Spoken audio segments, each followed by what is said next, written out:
in the AFL, every club dreams of getting their new superstar. And the way they do that is via the draft. But what if that system were to change and go to an NBA system of a draft lottery? Teams from 18th to 9th are placed at different odds, 18th having the highest, 9th having the lowest. Obviously, every team aside from that just has their regular draft pick. Today, we're going to discuss what that would look like for the AFL if that system were to be implemented, the benefits and the downsides of that system. I think it would work. I think it would be really exciting to change it. And I think there are some really positive things you could take out of this for implementing this new system.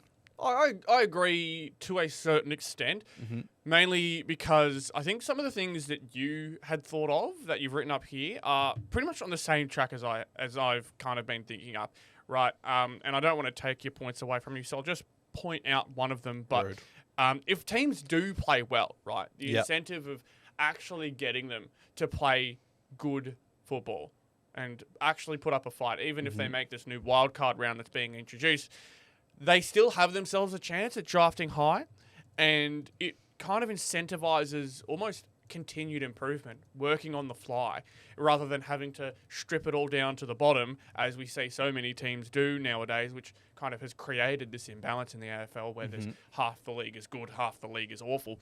But the idea that you could have yourself a half-decent season, say, for example, Melbourne were to improve and get themselves to a point with this new style and new core of players and coaches, they were to improve and get themselves into that 10th, 11th, 12th range. And you could see some genuine hope. They could then potentially see themselves add someone on top of that. But I will add to the negative side of it because, like I said, to an extent, I agree. It also lands on the other side. If a team, for legitimate reasons, like we saw Essendon this year, how they got injured to hell and back, they were hurt so often, you could make the argument that they could have gotten out of the bottom four if they weren't so hurt. Obviously, that comes down to personal opinion, but this could punish teams that are already struggling so much. Imagine a team like West Coast, who have lost most, like 95% of their games this season, dropping down to pick 3 or 4 because of the fact that the lottery odds have said so, right? It opens up a new mystery, but it also means that teams could find themselves even further in the hole that they've already been in. Okay, I get that, and I think there's certainly an element to that, but there's also the idea that just because they're bad, that doesn't mean automatically they should get rewarded with pick 1. Because if, let's say, there's a really tight draw for bottom 2 teams, let's say it was 2 years ago where North Melbourne beat Gold Coast, and that's why West Coast got the number 1 pick and they got Harley Reid. If there was that draft system, you guys winning that game and also getting the number 1 pick would have changed everything as well. Because it promotes the idea that you can be bad, but there's also no reason for you to win one game and lock in that number 1 pick. You can still finish third last and still get the number 1 overall pick. It doesn't... I think it removes the idea that you just need to be the worst team. Yeah. You can still be bad, but not the worst. And I think that's where I kind of flip back onto the positive side. Because, yeah, you're right. I think we're just so used to the idea of if you're last, you get first pick. That's how it's been for as long as the draft system has been in place. So it's something that we're not used to if we were to bring in a draft lottery system. And considering that the league is going in a direction of heavy change. Well, heavy change is maybe a bit much when talking about the wildcard round, but it's something we haven't seen before. A draft lottery would be on that same kind of page and potentially could open up completely different, challenges for teams who are trying to get bids in and draft academy stuff. Like, this all opens up completely because imagine a team finishing a certain way going, all right, if everything goes to plan, we have picks here, and here, and one in the lottery, and this one is the one that puts us over the line to bid for this player. And then they don't get it. Yeah. I'm always big on entertainment factor because realistically, that's how we stay engaged, as well as keeping the football on the field really, really clean, really, really exciting. I think it does add a factor of entertainment and excitement. It's another opportunity to create something. I think the only way this could be successfully implemented in the AFL system were if 2 things were to be removed. And that is the compensation picks. Because when you consider this year, West Coast add an extra pick. So does that mean a team like the Western Bulldogs, their pick gets completely removed and West Coast now have the 2 highest odds? I think that would be one thing that you really can't plan around. Yeah. And then also the bidding for both NGA and father-son bids. There would have to be lockouts for that. I think when you consider the compensation piece, you'd have to completely remove them from the first round or at least post pick 10. So a team like the West Coast Eagles in this example, they lost Oscar Allen. Their first pick has to be pick 10. Carlton losing Tom DeConing, they're in this. Their compensation pick for him would either be at pick 11, which would be after the Oscar Allen pick, or not at all. And then the bidding for the NGA and father-son also would have to be outside the top 10 completely.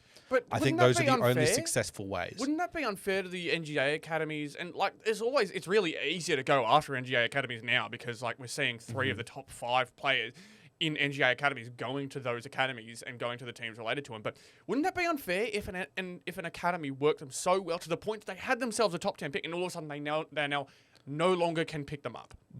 Yes, but you look at a team like Gold Coast now, they've got 2 on the top 5 and another about top 30. They're very much just finished 6th and going to bet even better with a young team where they've already got 8 first-round picks from NGA and father-sons or whatever. And then Brisbane, another one. The amount of father-sons they get, the amount of academy players that are really highly talented that they get to boost up this team. It's unfair already. And when you consider that top 10 picks are guaranteed to be the top 10 talent, I think that evens out the draft pool. It has to be where a top 10 talent cannot be taken through an NGA or father-son.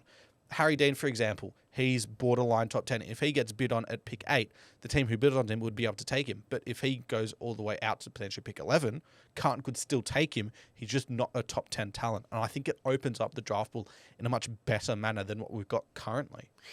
I can understand what you mean. I think, with the compensation and the NGA and all these added picks, it adds to the confusion of the new system if they were to implement something like this. And hence, I think one of them would have to go. Either the draft lottery just can't happen or the academy picks and bids can't happen either. Which is really, really, like, it makes me almost go back into this hole of not bringing in the lottery because I think it had so many positive incentives, but how do you convince a team or how do you convince the league to initiate a lottery system when, especially the Queensland teams, they're going to have seen the positives and gotten the positive out of all this? How are they then going to say, all right, I mean, maybe they could because they've gotten everything out that they've needed, but imagine you have a talent coming up. Carlton, for example, if lottery system was to come in, Cody Walker, father-son, for the Carlton Football Club. He goes in. He is presumed to be at least in the top 10 for the sake of this argument. Yep. Carlton no longer can get him. Disagree with that. So in this argument, right, the entire point of bringing in this is so that if Carlton finish outside the top 8, then they have a chance at getting him anyway with their own pick, right? Or they can trade up to the pick where they think he will go. Could be pick 2, could be pick 1, could be pick 5, right? That also is the equal system, in my opinion, of what the bidding system should be. So the point is, if you are bid on at pick 5, you need to essentially trade up for what is worth pick 5. So pick 9 and 11 could absolutely work for pick 5, but you might get something back. It might be pick 21 that you get back. That would be a fair trade. But 5 picks in the 30s for pick 5 wouldn't be a fair trade. Compare that to a system where you have the chance to get him anyway with your own pick, whereas you would never have that in this system. Or you just trade up anyway, which they would have had to have done in the bidding system to get in more picks. I think it provides a lot more opportunities for teams, especially outside the bottom 3. I just think it's going to be really hard to convince a lot, because from what it sounds like, you'd have to convince basically the entire league to switch to this system. I go immediately thinking to when it was the zoning system, the really controversial zoning system that saw Hawthorn completely dominate. Right, the original plan with the zoning system back in the day, for the people who don't know, is that teams would get a particular zone in Victoria. This is when the VFL was happening. They'd get a zone in Victoria and they'd get all the talent from that zone. That zone would then go to that team. Right, this was a big change at the time. But the zones would shift. So you get teams who would get different zones over 2 or 3 years. I can't remember the exact time period, but after a bit of time, they would switch zones. Immediately, what happened? Teams like Hawthorn would get up in arms about having to switch zones because they've got such a fantastic zone. Why would they want to give that up? It goes the same way, I think, with this. For the teams who are benefiting so much, could you imagine Tassie? Could you imagine Tassie having all their academy players, any of the top 10s, especially when they're needing such good talent for starting up?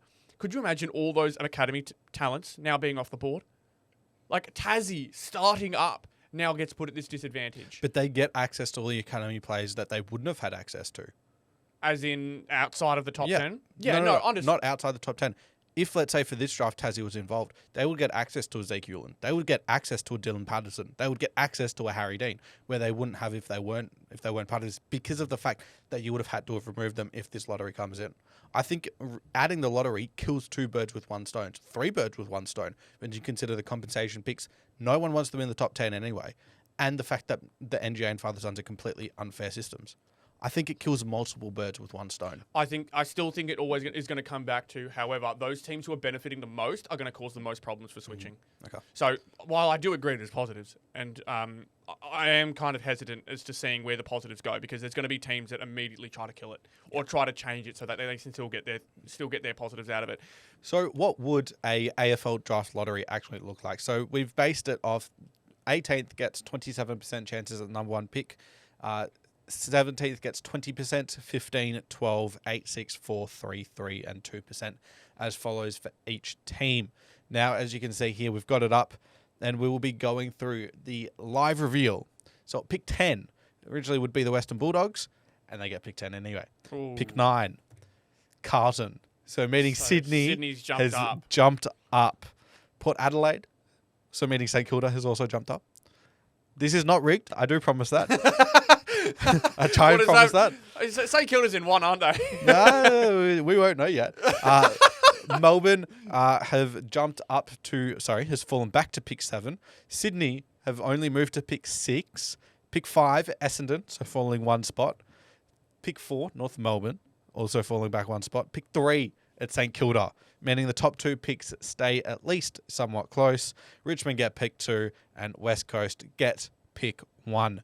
Meaning the big jumpers are St Kilda and the big fallers are Melbourne. And Very Port, unfortunate for them. right? And Port Adelaide did? Port only fell back 1 spot. Oh, they only fell 1. Okay, Yes. I thought they fell more. But No, sorry, they did move 2, but obviously not as big as Melbourne, jumping all the way from pick 5 to pick 7. yeah. So, with all of that, that means that we'd see a lot of big changes in the most part, like St Kilda, now not only with their massive off-season, also getting the luck of the gods to pick up a really, really good young talent. We don't see any changes from the top. So I think we wanted to refer this to an actual mock draft, did we not? Yes, we wanted we to do. put some players to teams. So Absolutely. with that, it's not too hard to tell where we'd go to start.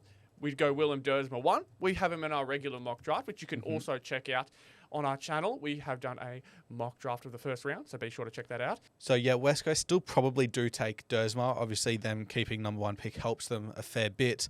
And obviously with this, academy players and father sons are open pool. It is not limited to them going to teams. So Richmond then pounce on that opportunity at taking Dylan Patterson, a player who has been told by me, by draft experts, has the most aura. And for a coach that has been told he doesn't have any aura, good fit there.